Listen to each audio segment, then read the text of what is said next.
नमस्कार दोस्तों, मैं हूं रवि और मैं आप लोगों को आज एक काफ़ी इंटरेस्टिंग चीज़ें बताने वाला हूं जो आप लोगों को किसी भी तरह की सिचुएशन से उभरने में मदद कर सकती हैं। अगर आप इन स्टेप्स को फॉलो करते हो तो आप लोग कभी भी पैसों की वजह से प्रॉब्लम में नहीं फंसोगे।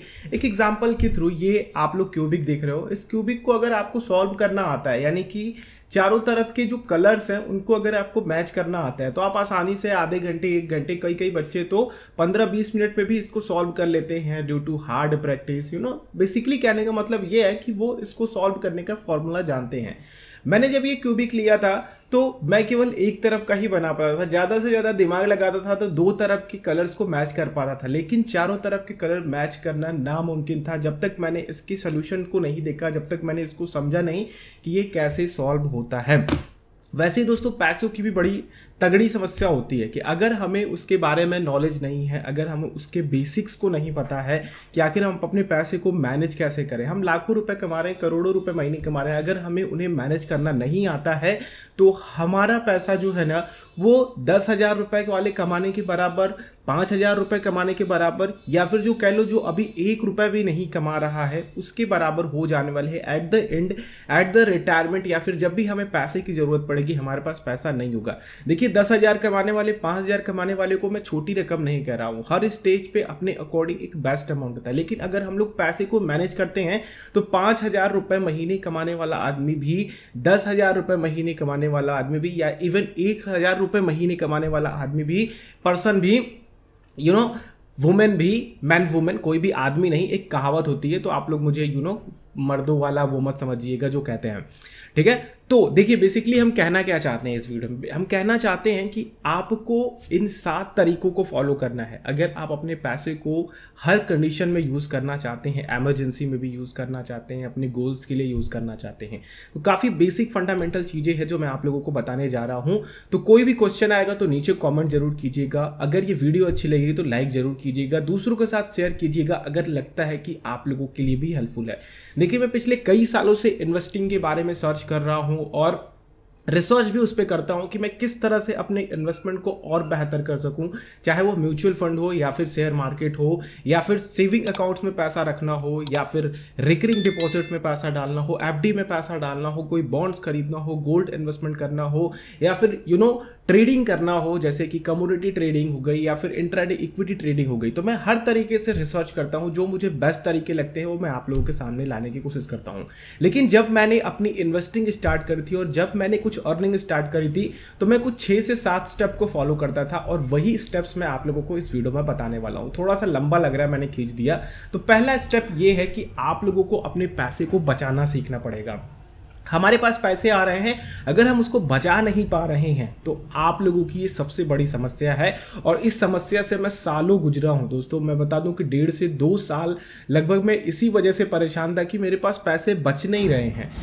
जब मैं काफ़ी लो अर्निंग थी तो उस समय में काफ़ी पैसे बचा रहा था, लेकिन जैसे जैसे मेरी अर्निंग बढ़ी वैसे वैसे मेरे खर्चे बढ़ते गए और मैं पैसे को बचा नहीं पाता था। ध्यान रखिए कि जब मैं कम कमाता था तो पैसे मैं काफ़ी सेव कर पाता था, लेकिन जब मैं ज़्यादा कमाने लगा तो वही पैसे मैं अब सेव नहीं कर पा रहा हूं, ठीक है। उतनी भी मेरी सेविंग नहीं हो पा रही जितना मैं कम कमा रहा था। तो पैसे को सेव करना आप लोगों को काफ़ी ज़्यादा ज़रूरी है। आगे वाले स्टेप में आपको समझ में आ पाएगा कि मैंने क्या क्या चीज़ें करी।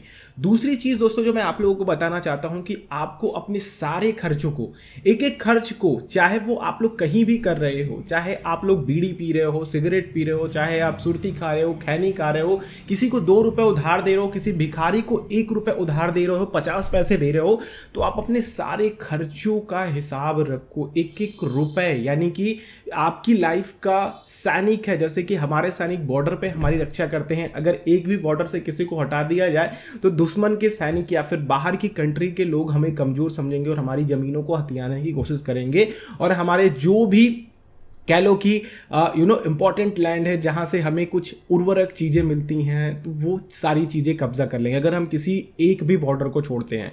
उसी तरह से आपको अपने हर पैनी को, हर पैसे को आपको ट्रैक करना है कि वो कहाँ पे जा रहा है, किस तरह से जा रहा है, चाहे इन्वेस्टमेंट हो, चाहे खर्चे हो, या फिर किसी भी तरह की वो आपके पास से पैसा जा रहा है वो आपको पूरा ध्यान रख करके लेना होगा। खास करके अपने खर्चों को ध्यान रखिएगा। इन्वेस्टमेंट को आप लोग भले ही ध्यान मत रखिए, लेकिन खर्चों को आप लोग लिख करके रखेंगे तो आप लोगों के लिए काफ़ी ज़्यादा बेनिफिशियल होगा। थर्ड चीज़ जो मैं आप लोगों को बताना चाहने वाला हूँ कि जोश में होश मत खोना।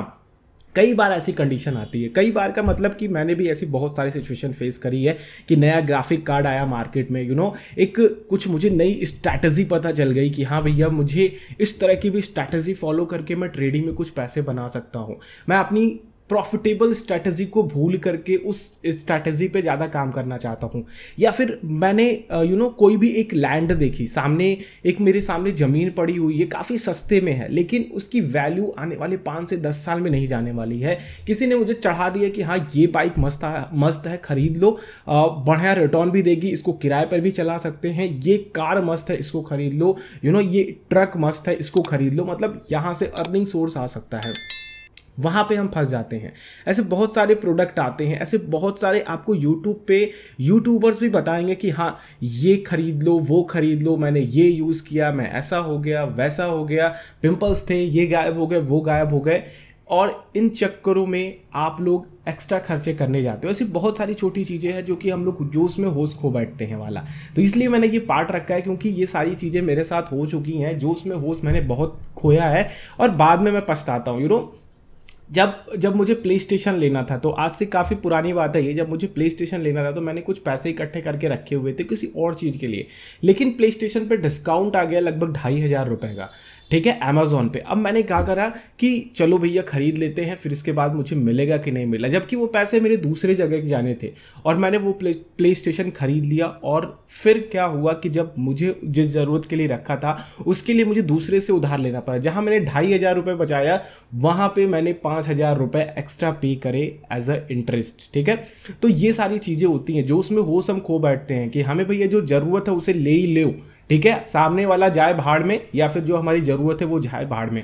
तो आपको जोश में होश नहीं खोना है। इसके लिए आप लोग क्या कर सकते हो, नेक्स्ट चीज़ की आप लोग एक प्लानिंग करके लेकर के चल सकते हो। ये चौथी चीज़ मैं आपको बता सकता हूँ कि आपके जो भी खर्चे हैं, जहां भी आपका पैसा जा रहा है, उसकी पूरी प्लानिंग करके लेके चलो। पूरी प्लानिंग का मतलब है कि जैसे कि आपका मंथ में पैसा आने वाला है, मैं क्या करता हूं कि जैसे ही मेरा मंथ स्टार्ट होने वाला हो, जैसे ही मेरी अलग अलग सोर्स की अर्निंग आने वाली होती है, मैंने एक्सेल शीट बना करके रखा है जिसमें मैं अपने अलग अलग सोर्स ऑफ इनकम लिखता हूं और सोर्स ऑफ इनकम का एक पूरा टोटल निकल करके आता है। और फिर अलग अलग मैंने उसको डिस्ट्रीब्यूट कर रखा है कि म्यूचुअल फंड में इतना, शेयर मार्केट में इतना, रिटायरमेंट के लिए इतना, रियल इस्टेट के लिए इतना जाना चाहिए, और अदर बिजनेसेस के लिए इतना जाना चाहिए, और मेरी ज़रूरतों के लिए इतना जाना चाहिए। और मैंने खुद को सैलरी देना स्टार्ट करा है, ठीक है। इसके बारे में आप लोगों से काफ़ी डिटेल डिस्कस करूंगा आने वाली वीडियो में, जिससे कि आप लोगों को पैसे की अहमियत समझ में आएगी।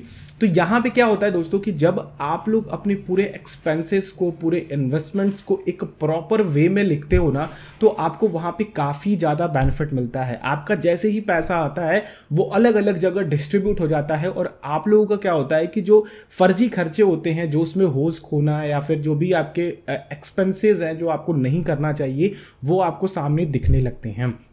तो आप अपने हर एक्सपेंस को ट्रैक करो, हर इन्वेस्टमेंट को ट्रैक करो।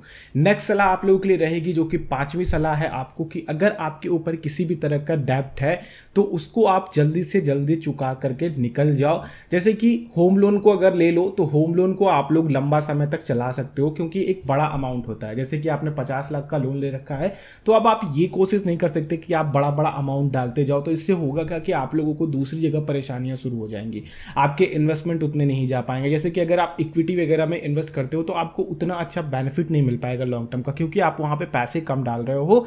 और वहीं पे अगर आप लोग होम लोन देखते हो तो 7 से 8%, 9%, 10% इवन ब्याज दरें आपको देनी पड़ती हैं, और इक्विटी में लॉन्ग टर्म में आप 15% तक का। तो आप लोग यहाँ पे एक regular EMI as a expense आप लोग कवर कर सकते हो, उसमें एक्सपेंस पे लिख सकते हो। इस तरह के लोन्स को आप थोड़ा सा अवॉइड कर सकते हो। लेकिन अगर आपने ले रखा है बैड डेब्ट, जैसे कि आप लोगों की ऐसी चीज़ें खरीद रखी हैं जिनकी टाइम टू टाइम वैल्यू घटती जा रही है, अगर आपने घर वर खरीदा है तो उसकी टाइम टू टाइम वैल्यू बढ़ती जा रही है लैंड के अकॉर्डिंग, वहाँ की इंफ्रास्ट्रक्चर कैसी है, वहाँ की सिचुएशन कैसी है, वहाँ की लोकेशन कैसी है, तो उसके हिसाब से price circle recording government increase करती रहती है।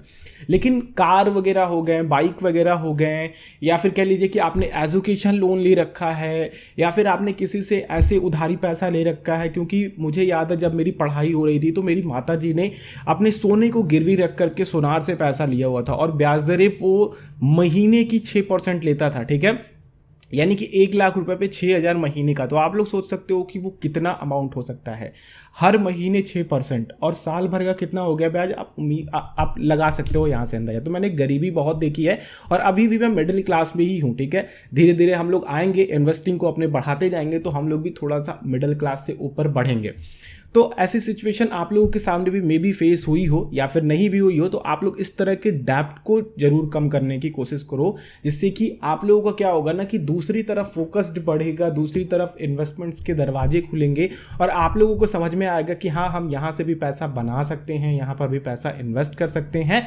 तो जिससे कि आपका एक माइंड जो है ना वो फ्री हो जाता है और आपके ऊपर बर्डन कम होता है, ठीक है। नेक्स्ट चीज जो मैं आपके साथ बताना चाहता हूं कि आप, ये छठी चीज है कि लास्ट टाइम का वेट मत करो।